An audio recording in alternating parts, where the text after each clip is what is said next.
question, and starting with you again, Dana, is how do you vary prenuptial agreements? Can you vary them, and how do you go about that? Yes, the nuptial agreements can be amended and they can be terminated if the parties agree on that. And in the same way as nuptial agreements are signed, they can be amended, which means the parties again go to the notary public, make as a notary act these amendments, sign application to the Register of Enterprises, pay the state fee, get it registered. The amendments are very rare. There are, but they are really exceptional cases. So mostly either there is a nuptial agreement or it's not, but well, amendments is something which in theory exists, but which is not popular among the clients. Is that the same for you, Diana? It's quite similar.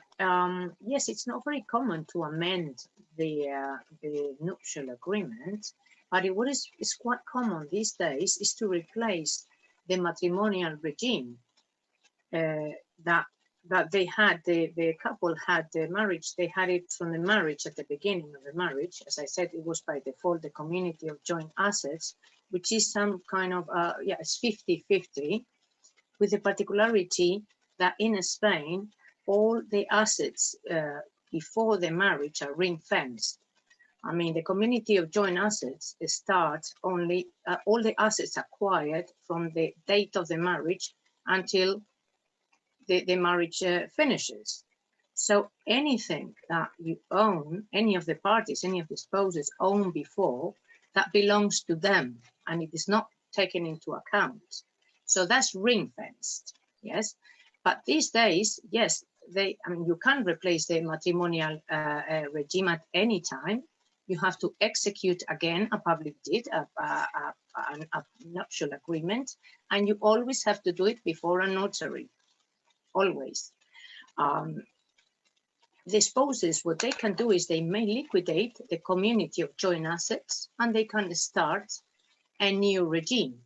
Or sometimes, which is even worse, they replace the matrimonial regime and they do not liquidate the one before.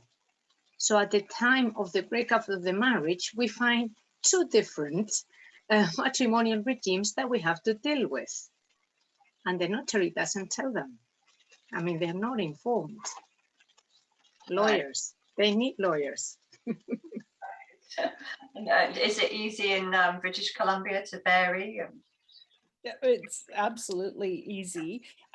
From a technical point of view, it's exactly the same. Rewrite it, both people sign it, their agreements are witnessed.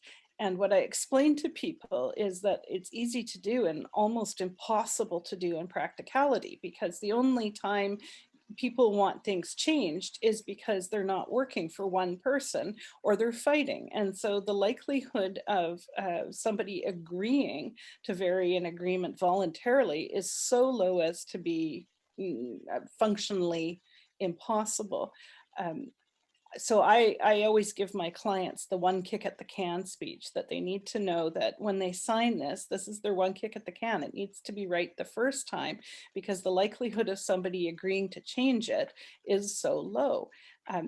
I get around that by building changes, time-based or chronological-based changes in entitlement right into the agreement. I think that that's a stronger way to deal with these things, so that couples don't actually have to think about advocating for themselves to the exclusion of the relationship after a certain period of time, that they can genuinely stick this agreement in the drawer and be able to rely that it has been drafted in a manner that represents their agreement accurately at this point in time and this point in time, so that they don't have to fight for their rights at a time where things are probably going wrong if you're fighting at that point.